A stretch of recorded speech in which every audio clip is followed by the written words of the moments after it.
بسم اللہ الرحمن الرحیم ایاک نعبد و ایاک نستعین۔ میں اپنے ملک کے مستقبل کے لیڈرز،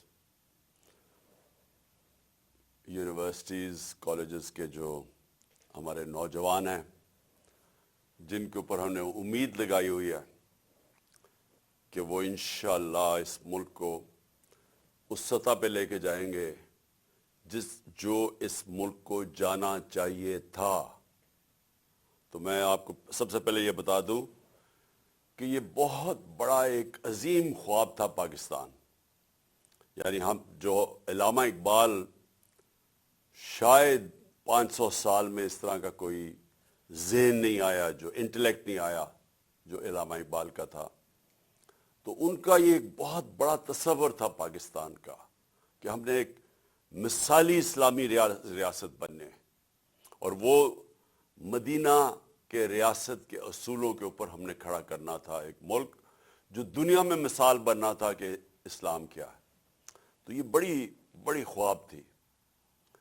تو میں آپ سے آج جو آپ سب سے بات کرنا چاہتا ہوں، اس کا مقصد کیا ہے؟ اس کا مقصد یہ ہے کہ آپ جو پاکستان کا مستقبل ہے، آپ اپنے اندر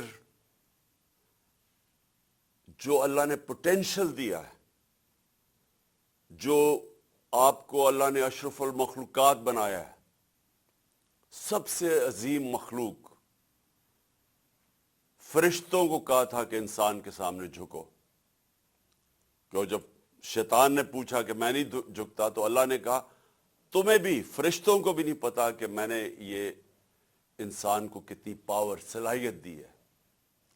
تو میں یہ چاہتا ہوں کہ آپ آج جو میرا زندگی کا تجربہ ہے اسے سیکھیں کہ اللہ نے آپ کو اتنی طاقت دی ہے کہ آپ قرآن میں جس طرح کہتا ہے فرشتوں سے بھی آپ اوپر جا سکتے ہیں، لیکن یہ ہمارے ہاتھ میں ہے کہ قرآن میں یہ بھی کہتا ہے کہ جب انسان گرتا ہے تو جانوروں سے بھی نیچے چلا جاتا ہے۔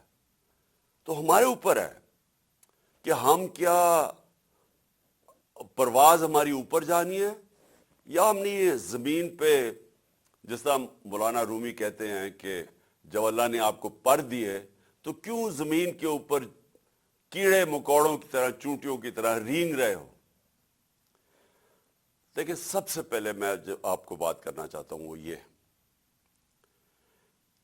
کہ میں اپنی مثال سے آپ کو بتانا چاہتا ہوں کہ مجھے اللہ نے بڑا خوش قسمت انسان ہوں کہ جو میں اللہ سے مانگا، جو میں نے زندگی میں محنت کی، وہ اللہ نے مجھے سب کچھ دیا۔ یعنی میں نے زندگی کی ساری اونچ دیکھی ہوئی ہے زندگی کو، جو شاید ہی کسی نے دیکھی ہو۔ تو اگر ذاتی طور پہ جو میں زندگی میں اچیو کرنا چاہتا تھا، اللہ نے وہ مجھے دے دیا ہے۔ میری صرف اب ایک میری خواہش ہے کہ میں اپنے ملک کو وہ ملک بنانا چاہتا ہوں، دیکھنا چاہتا ہوں، جس کو میں نیا پاکستان کہتا ہوں، کہ وہ دراصل اسی واپس جس وجہ سے لاکھوں لوگوں نے قربانیاں دی تھی اور پاکستان بنا تھا، ہم واپس اسی جگہ کے اوپر جائیں، ادھر سے اس خواب کو پھر سے کھڑا کریں کہ وہ مثالی اسلامی ریاست بنائیں، دنیا میں مثال بن جائے، لوگ پاکستان کی مثال دیں کہ یہ ہوتی تھی، یہ ہے وہ ریاست جو ایک مثال بن کے نکلی ہے، جس طرح کہ مدینہ کی ریاست ایک مثال بنی تھی، اور پھر صدیوں تک مسلمانوں نے دنیا کی امامت کی تھی۔ تو سب سے پہلے میں ایک آزاد انسان ہوں۔ آزاد انسان کا کیا مطلب ہوتا ہے؟ کہ میں نے زندگی میں یہ ہمیشہ جو میں نے خواب دیکھی، جو میں بننا چاہتا تھا، میں سمجھتا تھا کہ کوئی چیز ناممکن نہیں ہے۔ میں اپنے آپ کو جو ٹارگٹ سیٹ کرنا چاہتا تھا، جتنا بھی مشکل ہو، میں سمجھتا تھا وہ ناممکن نہیں ہے۔ اور یہ ہوتا ہے آزاد ذہن. آزاد ذہن وہ ہوتا ہے جو وہ خواب دیکھتا ہے وہ سمجھتا ہے وہ وہاں پہنچ سکتا ہے, اور وہ اس لیے پہنچ سکتا ہے کیونکہ اللہ نے ہمارے میں سب میں وہ صلاحیت دی ہے. ہم جو بھی خواب دیکھنا چاہتے ہیں, جو پکچر کرنا چاہتے ہیں, ہم وہاں پہنچ سکتے ہیں, کیونکہ اللہ نے جب فرشتوں کو کہا کہ تمہیں نہیں پتا کہ میں نے انسان کو کیا پوٹینشل دیا ہے, تو ہم سب میں پوٹینشل ہے. لیکن جب آپ ایک بڑی خواب دیکھتے ہیں تو, اور آزاد ذہنی بڑے خواب دیکھتا ہے اور وہ سمجھتا ہے کہ جو بھی دنیا میں میرے سامنے رکاوٹیں آئیں گی میں سب دور کر کے تو میں وہاں پہنچ جاؤں گا. تو میں آپ کو صرف پہلے یہ بتانا چاہتا ہوں کہ یہ جو آپ سب میں, اور آپ جتنے بھی دیکھ رہے ہیں, آپ سب میں وہ صلاحیت ہے کہ جو بھی آپ سوچتے ہیں میں کرنا چاہتا ہوں زندگی میں, وہ آپ کر سکتے ہیں. رکاوٹ کیا آتی ہے؟ سب سے بڑی رکاوٹ یہ آتی ہے بڑی خواب کے اوپر پہنچنے کے لیے, خوف, ہارنے کا خوف. اگر میں اس کے پیچھے جاؤں گا, اگر میں فیل ہو گیا تو پھر کیا ہوگا؟ اگر میں وہ بڑی خواب کے پیچھے گیا اور زندگی جان کا خطرہ ہوا, تو وہ خوف کی وجہ سے کہ اچھا وہ میری جان کو خطرہ ہوگا, کہ یہ انسان اپنی خواب کو چھوڑ دیتے ہیں. یا یہ کہ جی میری رسک نہ چلی جائے, یہ کہ میں اچھی بلی میری نوکری لگی ہوئی ہے, دل تو میرا اس نوکری میں نہیں ہے, کرنا تو میں کچھ اور چاہتا ہوں, لیکن اگر میں ادھر گیا تو یہ میری نوکری نہ چلی جائے کہ نہیں کھیل سکتا. میرے 2 بڑے فرسٹ کزن تھے, وہ میرے سے بہت اچھے تھے, وہ پاکستان کے کرکٹ ٹیسٹ کیپٹنز بن چکے تھے, میں سب سے چھوٹا تھا. تو سب نے کہا نہیں, تمہارے میں وہ صلاحیت نہیں ہے, تم یہ نہیں کر سکتے. تو ہر راستے کے اوپر دنیا آپ کو کہے گی کہ یہ آپ نہیں کر سکتے. ہر وقت پھر آپ کا مذاق اڑتا تھا. میں جب پہلا میچ کھیلا, میں ٹیم سے نکال دیا گیا, لوگوں نے مذاق اڑایا کہ اب یہ ختم ہو گیا. میری اپنی ٹیم مذاق اڑاتی تھی. تو اپنے ذہن میں یہ چیز ڈال دیں, جب بھی آپ کوئی بڑا کام کریں گے, جب بڑی خواب کے پیچھے جائیں گے, تو سارا وقت لوگ آپ کو کہتے رہیں گے کہ یہ نہیں ہو سکتا, یہ ناممکن ہے. اور دوسری مشکلیں آئیں گی سامنے, مایوسیاں آئیں گی, برے وقت آئیں گے. لیکن جو ہیومن پوٹینشل ہے نا, جو اللہ نے ہمارے اندر طاقت دی ہے, ہم تب اس کے اوپر پہنچ سکتے ہیں جب ہم یہ فیصلہ کر دیں کہ میں نے کشتیاں جلا کے یہ کام کرنا ہے. جب ہم یہ فیصلہ کریں کہ میرا کوئی پلان بی نہیں ہے, اگر یہ پلان فیل ہو گیا تو میرا اور کوئی دوسرا پلان نہیں ہے. مشکل تب پڑتی ہے جب لوگ فیل کیسے ہوتے ہیں. میری زندگی کے تجربے میں فیل کیسے ہوتے ہیں کہ جب مشکل آتی ہے ایک کام کرنے میں, اور جب وہ رکاوٹیں آتی ہیں, تو وہ کہتے ہیں چلو چھوڑو اس کو, یہ نہیں تو میں کوئی اور پلان بھی کر لوں گا. جو اللہ نے ہمیں جو طاقت دی ہے نا, یہ بڑی سمجھنے والی آپ کو سب کو یہ بات ہے کہ جو ہمارے اندر صلاحیت ہے, ہمارا جو پوٹینشل ہے, وہ نکلتا کیسے ہے؟ وہ نکلتا تب ہے جب ہم ایک چیز کے اوپر جنونی طور پہ فوکس ہو جاتے ہیں. ہم فوکس کر لیتے ہیں کہ میں نے یہ کرنا ہے, یا میں جب کسی چیز کے پیچھے جاتا تھا تو میں یہ کہتا تھا کہ یا میں یہ کروں گا اور یا میں مر جاؤں گا. یعنی میں یہ سوچتا تھا کہ اس کے بعد جو بھی ہو جائے میں نے یہ کرنا ہے, اور اگر مجھے جان بھی میری جانی پڑے تو تب بھی میں کروں گا. تب اللہ نے انسان کے اندر وہ پوٹینشل دی ہے, تب وہ ہر کام کر سکتا ہے. اور اس کی ایک اور چیز آپ کو سمجھنی پڑے گی, اور آپ یونیورسٹی اور کالج اسٹوڈنٹس ہیں, آپ کو سمجھنا پڑے گا. وہ جو دوسری چیز وہ یہ کہ جب آپ کا برا وقت آتا ہے تو وہ آپ کا کیریکٹر کو ٹیسٹ کرتا ہے. اچھے وقت پہ کوئی سارے تالیاں بجاتے ہیں, جب ہم جیتے تھے میچ تو کوئی ساری آپ کی غلطیاں بھی بھول جاتے تھے, سارے تالیاں بجاتے تھے, آپ کے سارے دوست بن جاتے تھے. لیکن جب برا وقت آتا ہے آپ اکیلے ہوتے ہیں، اور جب برا وقت آتا ہے تو وہ اللہ آپ کو ایک موقع دیتا ہے دیکھنے کے لیے کہ میری کیا غلطیاں تھیں. آپ کے اندر اور یونیورسٹی میں اور کالجز میں جو آپ پڑھتے ہیں، آپ کے اندر ایک ابیلٹی جو نہیں پڑھتے وہ آپ میں وہ ابیلٹی ان سے بہتر ہے کہ آپ جائزہ لیتے ہیں کہ میں نے کدھر غلطی کی. آپ اپنی غلطیوں کی نشاندہی کرتے ہیں. انگریزی کا ورڈ ہے سول سرچنگ کرتے ہیں، اپنے اندر جاتے ہیں کہ سوچتے ہیں میں نے کیا غلطی کی. اور ادھر آپ کے اندر اگر یہ صلاحیت آ جائے کہ اپنی غلطیوں کی نشاندہی کر لیں. میں ہمیشہ جب کرکٹ کھیلتا تھا غلطی ہوتی تھی، میں میچ ہارتا تھا، جو بھی ہوتا تھا، رات کو میں سوتا نہیں تھا جب تک کہ میں پوری طرح اپنے ذہن میں پوری طرح جائزہ لے لوں کہ میں نے غلطی کیا ہے، کیا غلطی اور جو آگے میں نے دہرانی نہیں ہے. یہ انسان کا جو پروگریس ہوتا ہے نا زندگی میں اوپر جانے کا، یہ سب سے امپورٹنٹ چیز ہوتی ہے. ایک ہار نہ ماننا، اور دوسرا جو برا وقت آتا ہے اپنی غلطیوں کو خود جائزہ لو، میں نے کدھر غلطی کی ہے. اور پھر تیسری چیز کہ محنت کرو، اس کے بعد محنت کر کے اپنی غلطیاں دور کرو. اور یہ ہے انسان کا پروگریس. کوئی بھی دنیا میں آج تک انسان ایک دم سیدھا اوپر نہیں چلا گیا. جو بھی انسان اوپر جاتا ہے وہ ایسے جاتا ہے سائیکلز میں. اوپر جاتا ہے، برا وقت آتا ہے، مار کھاتا ہے، گرتا ہے نیچے، پھر وہ وہاں اپنا جائزہ لیتا ہے، کھڑا ہوتا ہے، محنت کرتا ہے، پھر وہ اور اوپر چلا جاتا ہے. ہارتا انسان تب ہے جب وہ ہار مان جاتا ہے، اور وہ جب نچلا وقت آتا ہے، جب وہ ہاتھ کھڑے کر دیتا ہے، تب وہ ہار جاتا ہے اور پھر وہ وہیں رہ جاتا ہے. تو پہلے تو میری یہ چیز ہے کہ آزاد ذہن آزاد فیصلے کرتے ہیں.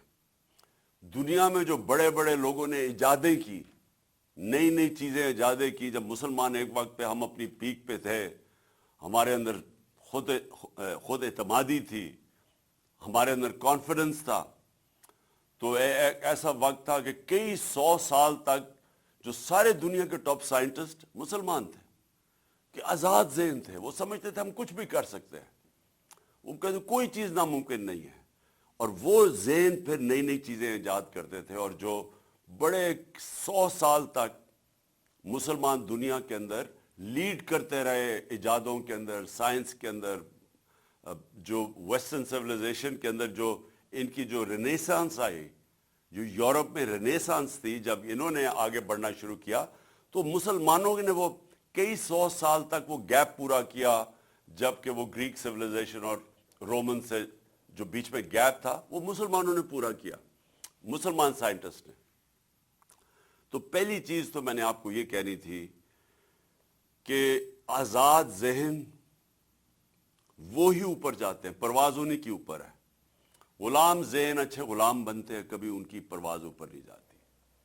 دوسری چیز، ملک، ہمارا ملک تب تک کوئی بڑے کام نہیں کرے گا جب تک ہم اپنے آپ کو ذہنی طور پہ اس چیز سے آزاد نہ کریں کہ جب تک ہمیں سپر پاور کی جب تک ہمیں حمایت نہیں ہوگی، جب تک وہ ہم انہیں خوش نہیں کریں گے، جب تک ہم ان سے ڈکٹیشن نہیں لیں گے، جب تک ہم سارے اس خوف سے رہیں گے کہ وہ ناراض نہ ہو جائیں، جب تک ہم اس فکر میں پڑے رہیں گے کہ ہاں اچھا جی اگر وہ ہم روس سے سستا تیل لیں گے تو ہمارا یہ جو آقا ہے، جو ہمارا ماسٹر ہے، وہ ناراض نہ ہو جائے. جب تک ہم اپنے پیر پہ کھڑے ہو کے باحیثیت قوم، جب تک ہم سٹرگل کرنا نہیں سیکھیں گے، ہم ایک آزاد ملک نہیں بن کے رہ سکتے. لا الہ الا اللہ، نہیں ہے کوئی خدا سوائے اللہ کے.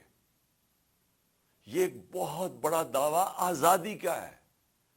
اس کے اندر پورا ایک فلسفہ ہے. محمد الرسول اللہ، انہوں نے، ہمارے رسول نے جو قرآن کے اندر لکھا ہوا ہے وہ چلتے پھرتے قرآن تھے، اس لیے اللہ ہمیں کہتا ہے ان کی سنت پہ چلو. لیکن لا الہ الا اللہ، یہ یاد رکھیں، یہ آپ اللہ کے سامنے دعویٰ کرتے ہیں کہ کوئی نہیں ہے خدا، اللہ تیرے کسی کے سامنے میں نہیں جھکوں گا۔ تو جب یہ دعویٰ کر کے کسی سپر پاور کے سامنے ہم جب جھکتے ہیں تو ہم نے جو اللہ سے حلف لیا ہوتا ہے اس سے پیچھے ہٹ جاتے ہیں، اور اللہ کی برکت اٹھ جاتی ہے اس قوم سے۔ جو مدینہ کی ریاست کی میں بار بار اپنی قوم کو کہتا ہوں کہ وہ سیکھو کیا ہوا تھا، وہ دنیا کا تاریخ کا سب سے بڑا انقلاب آیا تھا۔ یہ ہیومن ہسٹری کے اندر لکھا ہوا ہے کہ 622 اور 632 کے بیچ میں جب ہمارے نبی صلی اللہ علیہ وسلم مدینہ پہنچے اور جب وہ اس دنیا سے تشریف لے کے گئے، ان 10 سالوں کے اندر دنیا بدل گئی۔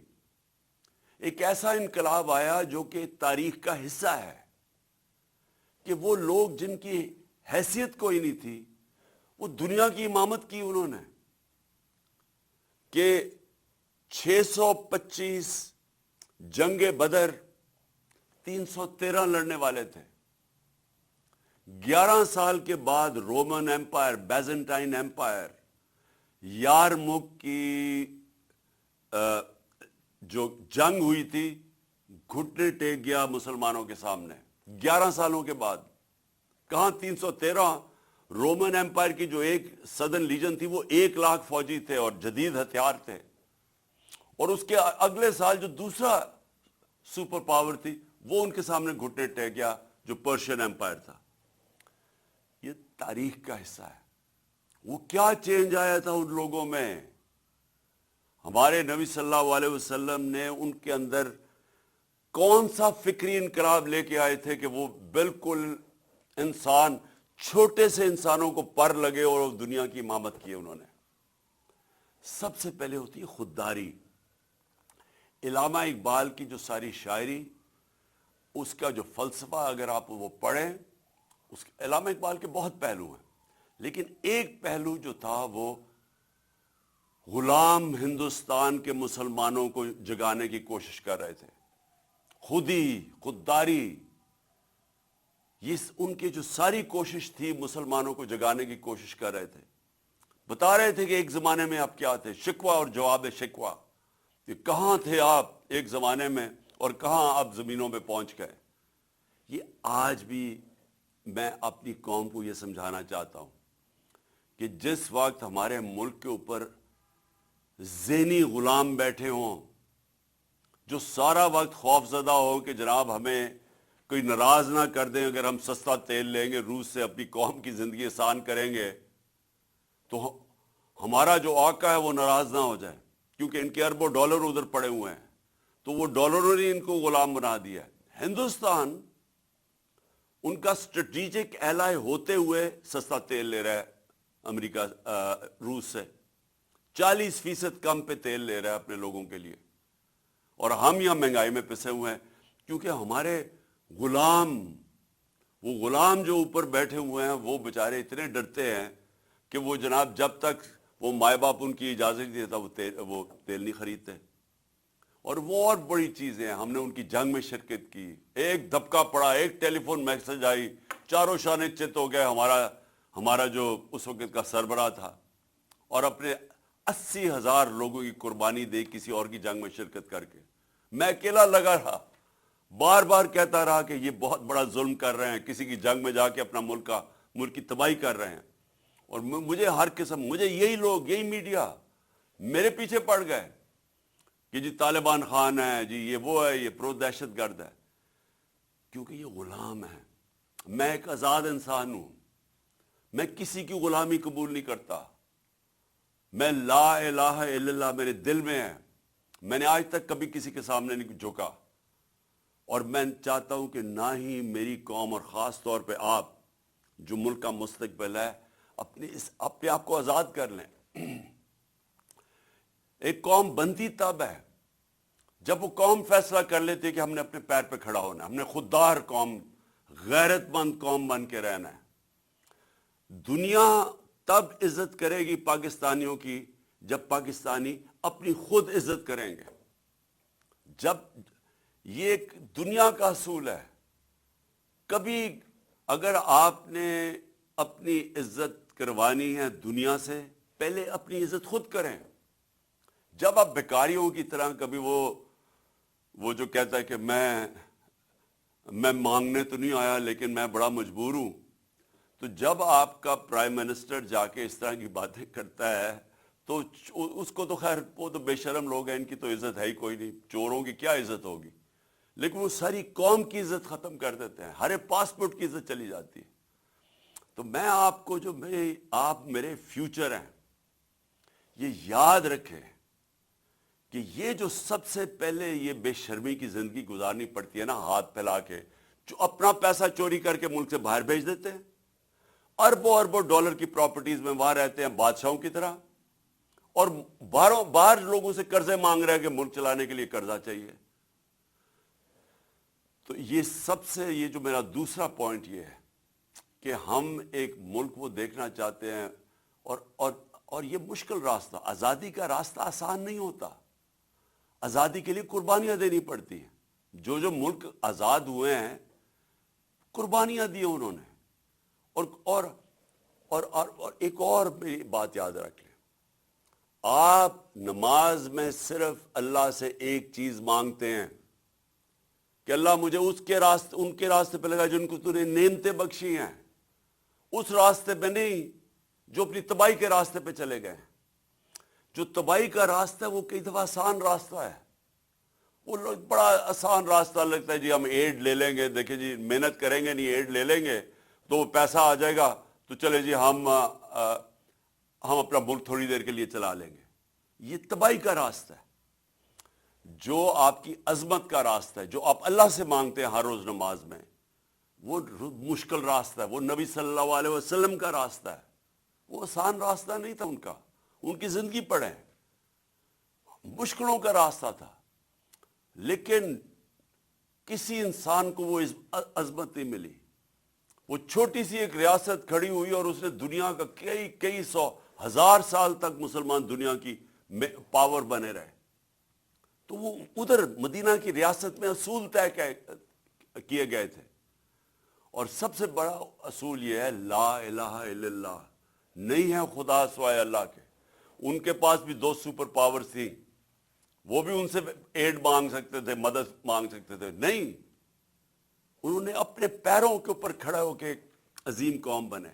اور انسان کا پوٹینشیل ڈیولپ ہی تب ہوتا ہے جب وہ اپنے پیروں پہ کھڑا ہوتا ہے. آپ آج وساکیاں لے کے چلنا شروع ہو جائے، آپ کی ٹانگیں کمزور ہو جائیں گی. آپ جب اپنے پیروں پہ کھڑے ہوتے ہیں آپ مضبوط ہوتے ہیں. آپ جتنا مشکلوں ریزسٹنس ویٹ اٹھاتے ہیں آپ کے بازو تکڑے ہو جاتے ہیں. ذہن بھی ایسا ہی ہے اور قوم بھی ایسی ہوتی ہے، مشکلوں سے نکل کے قوم بنتی ہے. تو یہ میرا دوسرا پوائنٹ ہے کہ ہمیں وہ پاکستان بنانا ہے جو کہ اپنے پیر پہ کھڑا ہو، جو کبھی کسی کے سامنے نہ جھکے. اور تیسری چیز، یہ تیسری میں نے آپ کو سب سے امپورٹنٹ چیز بتانی ہے کہ دیکھیں آزادی خوشحالی یہ ایک چیز کے اوپر ڈپینڈ کرتی ہے، انصاف. 26 سال پہلے میں نے اپنی پارٹی کا نام رکھا تھا انصاف کی تحریک. انصاف کی تحریک کا مطلب کیا ہوتا ہے؟ Rule of law. Rule of law کا مطلب یہ ہوتا ہے جو انسان کے معاشرے اور جانوروں کے معاشرے میں فرق کیا ہوتا ہے. جانوروں کے معاشرے کے اندر طاقت کی حکمرانی ہوتی ہے. جو شیر ہے وہ بادشاہ ہے کیونکہ وہ سب سے طاقتور ہے، اور جو اس سے کمزور ہے وہ اپنے سے کمزور کے اوپر ظلم کرتا ہے. جتنا کمزور ہوتا جاتا ہے، وہ بلی ہے وہ چوہے کو پکڑ لیتی ہے، اس سے جو تکڑا ہوتا ہے جو لیپرڈ ہے وہ ہرن کو پکڑ لیتا ہے، بادشاہ وہ گائے کو پکڑ لیتا ہے. یعنی جو طاقتور ہے وہ اپنے سے کمزور کے اوپر ظلم کرتا ہے. اس کو جنگل کا قانون کہتے ہیں. انسانی قانون اس کے اندر انصاف ہوتا ہے. یہ فرق ہوتا ہے، اصل میں یہ فرق ہوتا ہے انسان اور جانوروں کے اندر. اللہ کے جتنے بھی پیغمبر آئے وہ ان کی سب سے بڑی میسج یہ تھی انصاف کی. وہ سارے مظلوموں کے ساتھ کھڑے تھے. حضرت عیسیٰ، ان کے اوپر ایک نئی کتاب نکلی تھی دا زیلٹ، اس میں وہ غریب طبقے کے ساتھ کھڑے تھے، جو رومن امپیریلزم تھی اس کے خلاف کھڑے تھے، جو کہ یہودی جو کلرجی تھی، جو ایلیٹ تھی، اس کے خلاف کھڑے ہوئے تھے، کیونکہ وہ دباتے تھے کمزوروں کو۔ ساری دنیا کی تاریخ میں کمزور جتنا معاشرے کے اندر جنگل کا قانون ہوتا ہے، اتنا ہی طاقتور کمزور کے اوپر ظلم کرتا ہے۔ جتنا ہی معاشرے کے اندر انصاف ہوتا ہے، وہ معاشرہ وہی اوپر جاتا ہے۔ تو حضرت موسیٰ فرعون کے سامنے کھڑے ہوئے کہ وہ ظلم کر رہا تھا لوگوں کے اوپر۔ حضرت ابراہیم نمرود کے خلاف کھڑے ہوئے۔ ہمارے نبی صلی اللہ علیہ وسلم مکہ کے جو کفار تھے ان کی ایلیٹ کے خلاف کھڑے ہوئے، رائے حق ادھر انہوں نے بلند کی۔ تو جو آپ سب کی جو سب سے بڑی ذمہ داری ہے، اب میں آپ کے اسٹوڈنٹ سے بات کر رہا ہوں، آپ کی سب سے بڑی ذمہ داری ہے جو اللہ آپ کو حکم کرتا ہے قرآن میں، جہاد کا۔ جہاد ہے ظلم اور ناانصافی کے سامنے کھڑے ہونا۔ اللہ نے کیوں ہم سب کے اوپر جہاد فرض کیا ہے؟ اللہ نے اس لیے ہمارے اوپر جہاد فرض کیا ہے کہ جب ایک معاشرہ ظلم اور ناانصافی کے سامنے اپنی آواز بلند کرتا ہے، وہ اپنے آپ کو آزاد کر لیتا ہے اس سے۔ اصل آزادی تو آتی ہے انصاف سے، کیونکہ انصاف آپ کو حقوق دیتے ہیں۔ امریکہ کے اندر دو بہت بڑی موومنٹ شروع ہوئی تھی۔ ایک تھی سول رائٹس موومنٹ، 1960 کی دہائی میں شروع ہوئی تھی۔ وہ کیا تھی؟ یونیورسٹیز کے اندر نوجوان کھڑے ہوئے، انہوں نے کہا کہ جو بلیک افریکنز ہیں، جو کالے ہیں، ان سے ظلم کیا جا رہا ہے، ان کو برابر کے شہری نہیں سمجھا جاتا۔ تو سول رائٹ موومنٹس کسی پولیٹیکل پارٹی نے نہیں شروع کی تھی، وہ امریکہ کے یونیورسٹی کیمپسز کے اندر شروع ہوئی تھی کہ انہیں کیا ان سے انصاف کیا جائے۔ اس کے بعد جو ویتنام وار تھی، جو امریکہ لڑ رہا تھا ویتنام میں، کون کھڑا ہوا تھا اس کے خلاف؟ یونیورسٹی کے سٹوڈنٹس۔ وہ کھڑے ہوئے تھے کہ آپ جا کے ظلم کر رہے ہیں ان لوگوں کے اوپر، آپ بمباری کر رہے ہیں، انہوں نے ہمارا کیا بگاڑا ہے ویتنام سے۔ تو یونیورسٹیز میں وہ موومنٹ شروع ہوئی تھی۔ برطانیہ کے اندر 20 لاکھ لوگ نکلے تھے سڑکوں کے اوپر عراق کی جنگ کے خلاف، کہ جب برطانیہ عراق کے اندر شامل ہوا تھا۔ یہ جہاد کر رہے تھے سب۔ جب بھی آپ ظلم اور ناانصافی کے خلاف اپنی آواز بلند کرتے ہیں، یہ اللہ نے اس کو جہاد کا رتبہ دیا ہوا ہے۔ جہاد تب ہوتی ہے جب آپ کمزور کے ساتھ کھڑے ہوتے ہیں۔ انصاف کمزور کو چاہیے ہوتا ہے، طاقتور ہمیشہ اپنے آپ کو قانون کے اوپر رکھتا ہے۔ یہ جو فیوڈل کلچر کیا ہے، یہ جو وڈیرے کرتے ہیں بیچارے غریب لوگوں سے، یہ کیا کرتے ہیں؟ ان کو انصاف نہیں دیتے، ان کے اوپر ظلم کرتے ہیں۔ سندھ کے اندر آپ چلے جائیں، جو ظلم میں نے سندھ کے بیچارے ہاریوں، جو بیچارے کسان، جو ان کا نچلا طبقہ، جو وہاں طاقتور ان سے ظلم کرتا ہے، میں نے دنیا میں کہیں ایسا ظلم نہیں دیکھا۔ جانوروں کی طرح رکھتے ہیں ان بیچاروں کو۔ غربت آپ جا کے دیکھیں اندرون سندھ کے اندر، میں نے دنیا میں کہیں اتنی غربت ہی دیکھی جو وہاں غربت ہے۔ کیوں ہے؟ انصاف نہیں ہے۔ نیلسن منڈیلا کی بڑا ایک فیمس ورڈز ہیں کہ خوشحالی جو ہوتی ہے ایک ملک کے اندر، خوشحالی وہ کوئی معاشی ترقی کی وجہ سے خوشحالی نہیں آتی، وہ انصاف کی وجہ سے آتی ہے۔ جو بھی ملک ترقی کرتا ہے وہ سب سے پہلے انصاف قائم کرتا ہے۔ مدینہ کی ریاست میں نبی صلی اللہ علیہ وسلم نے سب سے پہلے عدل اور انصاف قائم کیا تھا۔ غربت کی انتہا تھی وہاں، مسلمان تو بہت غریب تھے، ہجرت کر کے آئے ہوئے تھے۔ پہلے انصاف قائم کیا، اس کے بعد خوشحالی آئی۔ جو انصاف کی دنیا کے اندر آپ ذرا چلے جائیں تو جو دنیا کے اندر معاشرے خوشحال ہے، وہ سب سے زیادہ انصاف ادھر ہے۔ ایک انڈیکس ہے جو میجر کرتا ہے کہ ایک معاشرے میں انصاف کتنا ہے، اس کو کہتے ہیں rule of law index. Switzerland جس کے اندر کوئی وسائل نہیں ہیں، ہمارے ناردرن ایریاز میں اس سے 100 زیادہ گنا خوبصورتی بھی ہے، وہاں سکینگ کا بھی پوٹینشیل ہے، وہاں ٹورزم وہ آ سکتی ہے جو سوئٹزرلینڈ سے زیادہ آ سکتی ہے۔ صرف ٹورزم کے اوپر سوئٹزرلینڈ تقریباً دنیا میں سب سے خوشحال علاقہ ہے، کیونکہ 99.9% تقریباً 100% وہاں قانون ہے، رول آف لا ہے، وہاں کوئی قانون کے اوپر نہیں ہے۔ اور اس معاشرے کے اندر آپ یہ دیکھیں کہ وسائل نہ ہونے کے باوجود خوشحال ہے۔ سارا جو یورپ ہے، جو امریکہ ہے، جو یہاں سے لوگ کیوں جاتے ہیں بیچارے اتنے مشکل ویزے لگوا کے کیوں جاتے ہیں ان ملکوں کے اندر؟ کیونکہ وہاں انصاف ہے، رول آف لا انڈیکس میں وہ سارا جو یورپ اور یہ 90% سے زیادہ اوپر ہے۔ سو ہر جگہ انصاف 90% سے اوپر ہے۔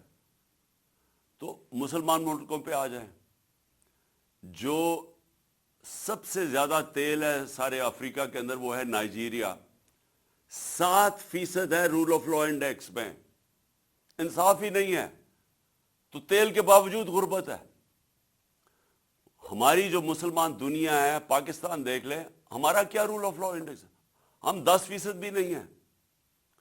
اور انصاف پھر سے طاقتور اور کمزور قانون کے سامنے ایک برابر، اس کو انصاف کہتے ہیں۔ قانون طاقتور اور کمزور میں فرق نہیں کرتا۔ تو ہماری تباہی، اگر ہم آج مقروض ملک ہیں، وہ ہمارا جو وزیر اعظم ساری جگہ جا کے پیسے مانگتا ہے کہ میں مانگنے نہیں آیا، میں مجبور ہوں، وہ اس لیے مانگنے پھرتا ہے کیونکہ ہمارا ملک کا دیوالیہ نکال دیا انہوں نے۔ اور دیوالیہ کیوں نکلا ہے؟ کیونکہ آپ کے سامنے اتنا بڑا ظلم ہو رہا ہے کہ میں نے اپنی زندگی میں کبھی ایسا کسی دنیا میں کسی ملک کو اس طرح نہیں دیکھا۔ 30 سال سے جو لوگ حکومت میں بیٹھے ہوئے تھے، جنہوں نے چوری کی، کیسز بنے، پہلے جنرل مشرف نے ان کو NRO دیا، سارے ان کے کرپشن کے کیسز معاف کر دیے اپنی کرسی بچانے کے لیے۔ 10 سال انہوں نے اس کے بعد حکومت کی، 2008 اور 2018 کے بیچ میں 10 سال حکومت کی، 4 گنا پاکستان کا قرضہ بڑھایا۔ 60 سال کے اندر پاکستان کا ٹوٹل قرضہ تھا 6,000 ارب روپیہ، 6 ٹریلین روپیہ۔ 10 سالوں میں یہ قرضہ لے گئے 30 ٹریلین روپے پہ، 30,000 ارب روپیہ لوٹا ملک کو انہوں نے۔ ان کے ریئیکشن میں مجھے لوگوں نے ووٹ دی، یہ الیکشن ہار گئے، تقریباً سارا ٹبر ملک سے باہر بھاگ گیا کیونکہ کرپشن کے کیسز تھے۔ جو اس کے بعد اس ملک میں جو اصل ظلم کیا گیا وہ جنرل باجوہ نے کیا، NRO 2 دیا ان کو ان کے کرپشن کے کیسز پہلے ان کو اوپر بٹھایا، پہلے ان کو ایک سازش کے تحت جس میں بیرونی بھی ہاتھ شامل تھا، ان کو اوپر بٹھایا، اس گورنمنٹ کو گرایا جس کے اوپر کرپشن کا کوئی کیس نہیں تھا۔ عموماً یہاں گورنمنٹ گرتی ہے کرپشن کے اوپر، کوئی کرپشن کا کیس نہیں تھا۔ وہ گورنمنٹ کو گرایا جس نے 17 سال میں بہترین معاشی ترقی ہو رہی تھی پاکستان کی۔ اکنامک سروے آف پاکستان کے اندر 5.7 اور 6%، تیسرے اور چوتھے سال 6% پاکستان کی اکانومی گرو کر رہی تھی۔ ہماری فصلیں، 4 کسان، کبھی کسانوں کے پاس اتنا پیسہ نہیں آیا جو ہمارے دور میں آیا پچھلے 2 سالوں میں۔ اور انڈسٹریل گروتھ پاکستان کی 50 سال کے بعد انڈسٹری ہماری گرو کر رہی تھی۔ یہ سارے برے صغیر میں سب سے زیادہ روزگار پاکستان میں تھا۔ ہماری ایکسپورٹس ریکارڈ تھی، ہماری ریمیٹنسز یعنی باہر سے جو پاکستانی پیسہ بھیج رہے ریکارڈ تھا، 32 ارب کی ایکسپورٹس، 31 ارب کی ریمیٹنسز، یہ ریکارڈ تھی پاکستان میں۔ ہماری ٹیکس کلیکشن ریکارڈ تھی 6.1 ٹریلین، 6,100 ارب روپیہ، یہ ریکارڈ تھا۔ اس وقت گورنمنٹ گرائی، اور گورنمنٹ کس کے گرائی؟ ان چوروں کو اوپر بٹھا دیا لا کے۔ وہ 7 مہینے کے اندر پاکستان کی ساری اکانومی نیچے، انڈسٹریل گروتھ نیچے، ہماری 6% سے اکانومی جو گرو کر رہی تھی وہ آج 0 پہ پہنچ گئی ہے. کسان بچارے سڑکوں کے اوپر ہے، ہماری جو پیداوار ہے وہ نیچے آ گئی ہے. اس وقت ہماری ٹیکس کلیکشن نیچے آ گئی ہے، ایکسپورٹس نیچے گر رہی ہیں، باہر سے ریمیٹنسز نیچے گر رہی ہیں. لیکن ایک بہت بڑا کارنامہ انہوں نے یہ کیا کہ سارے اپنے اربوں 1100 ارب روپے کے کرپشن کے کیسز ختم کر رہے ہیں. ایک کے کرپشن اب کیس ختم ہو رہے ہیں، سارے این آر او کی گنگا کے اندر دھل کے سب پاک ہو رہے ہیں. اسحاق ڈار بھی پاک ہو گیا. وہ جو بھاگا ہوا تھا مقصود چپڑاسی کیس میں 16 ارب روپے کی جو ان کے اوپر کرپشن تھی، ایف آئی اے نے جو پکڑا تھا، وہ سلمان شہباز وہ بھی واپس آ گیا، وہ بھی لیکچر دے رہا ہے ہمیں. شہباز شریف وہ بھی اس کا بھی سارے کیسز ختم ہو گئے، نیب کے اندر بھی اور ادھر. نواز شریف پر تول رہا ہے واپس آنے کے لیے اور کہنا ہے وہ بھی نیلسن منڈیلا بنا ہوا کہ میرے سے بہت بڑا ظلم ہوا. زرداری کے بھی کیسز ختم ہو رہے ہیں. اس کی بہن بھی آج پاک ہو گئی ہے، جو سارا سندھ جانتا ہے کہ ہر چیز پہ کمیشن لیتے ہیں یہ بہن بھائی. یہ میں آخر میں آپ کو کہنا چاہتا ہوں، یہ اگر اس طرح کا یہ ظلم ہے کہ بیچارہ غریب آدمی جیلوں میں، چھوٹا چور جیلوں میں گھسا ہوا ہے، عام آدمی چھوٹی چھوٹی چوروں میں جیلوں میں پڑے ہوئے ہیں. وہ ایک کمانے والا جاتا ہے پیچھے، گھر والوں کے پاس رہتا کچھ نہیں ہے. وہ لوگ جیلوں کے اندر ہیں. اور جو اس ملک کے بڑے بڑے ڈاکو جیسے ان کو پکڑنے لگتے ہیں ملک سے باہر بھاگ جاتے ہیں. اور اس کے بعد ڈیل کر کے، پہلے مشرف سے ڈیل کیا، باجوہ سے ڈیل کر کے واپس آ گئے. اب یہ پھر سارے ان کے کیسز ختم ہوں گے اور یہ پھر لوٹیں گے اس ملک کو. تو میں نے آخر میں آپ سب کو آج فیوچر کے اپنے لیڈرز آپ سب بیٹھے ہوئے ہیں، میں نے یہ آپ کو کہا کہ یہ آپ کا مستقبل ہے. کئی لوگ اس وقت میں دیکھتا ہوں، تقریباً مجھے تو بڑا افسوس ہوا، میرے خیال میں 1,70,000 پاکستانی باہر چلے گئے ہیں پچھلے 7 مہینے کے اندر، اور بڑی تیزی سے لوگ باہر جا رہے ہیں. یہ باہر جانا پڑھ کے، تعلیم سیکھ کے، جاب ایکسپیرئنس کر کے، لیکن واپس آنا آپ کے لیے بڑا ضروری ہے. دیکھیں، آپ کو اس ملک کے لیے سٹرگل کرنی چاہیے بجائے باہر بھاگ جانے کے. جب تک آپ اس ملک کے اندر جدوجہد نہیں کریں گے، آپ اپنے ملک کو نہیں بچا سکیں گے. اللہ نے آپ کو ایک ایسا ملک دیا ہے، آپ کو کسی کو اندازہ نہیں ہے. مجھے اندازہ ہے. میں پہلے تو سارا پاکستان پھرا ہوا ہوں، دوسرا میں 3.5 سال اقتدار میں رہ چکا ہوں. اس ملک کو اللہ نے کسی چیز کی کمی نہیں دی. ہمیں صرف ایک ہی مسئلہ ہے، ہمارے ملک میں انصاف نہیں ہے. اور اس کے اوپر حضرت علی کا قول ہے کہ کفر کا نظام چل جائے گا لیکن ناانصافی اور ظلم کا نظام نہیں چل سکتا. یہ آپ کے سامنے وہ ہو رہا ہے. یہ وسائل کی کمی نہیں ہے، یہ انصاف کی کمی ہے. انصاف ہی آزاد کرتا ہے قوم کے پوٹینشل کو. آزاد قوم ہی بڑے کام کرتی ہیں. جو میں حقیقی آزادی کی کیمپین میں کر رہا ہوں اس وقت، اور انشاءاللہ جب تک میں زندہ ہوں میں کرتا رہوں گا. ہم نے اگر اوپر آنا ہے، ہم نے اپنے آپ کو آزاد کرنا ہے. اور آزادی سب سے پہلے انصاف سے ملتی ہے. ہمیں اس ناانصافی کے خلاف سب کو آواز بلند کرنی ہے. آپ کو اللہ نے آپشن نہیں دی نیوٹرل رہنے کی، چپ کر کے گھر میں بیٹھنے کی. آپ کو اس نے اجازت ہی نہیں دی. انسانوں کو تو اس نے کہا ہوا ہے اللہ نے کہ انسان کا تو بڑا درجہ ہے. انسان یہ نہیں آپشن وہ کر سکتا کہ اچھا جی اور کوئی آ کے اگر ملک میں ناانصافی ہے تو لوگ جدوجہد کریں گے، میں آرام سے چپ کر کے گھر میں چوڑا ہو کے بیٹھوں گا. وہ معاشرے مر جاتے ہیں. جو معاشرہ ظلم اور ناانصافی کا مقابلہ نہیں کرتا وہ مر جاتا ہے. ایرسٹوٹل 2500 سال پہلے اس نے کیا کہا تھا؟ اس نے کہا تھا اگر معاشرہ میں ناانصافی ہوگی سارے شہری نکل کے ظلم کے اور ناانصافی کے خلاف کھڑے ہو جائیں گے، سب شہری کھڑے ہو جائیں گے. لیکن اس نے کہا سوائے 2 طبقوں کے. ایک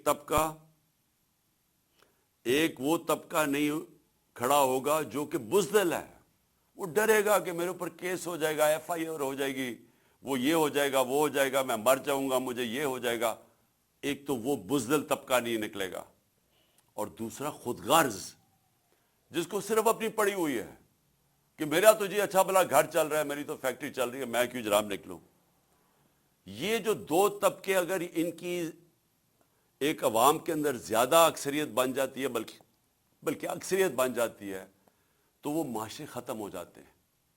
زندہ معاشرے ہمیشہ ظلم و ناانصافی کے خلاف جہاد کرتے ہیں.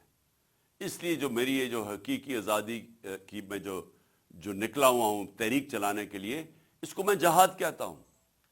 اس کے اندر جو بھی ہو جائے، یعنی یہ انسان کے اوپر جان کی بھی قربانی دینے پڑے تو اللہ نے تو بڑا عظیم رتبہ دیا ہوا ہے.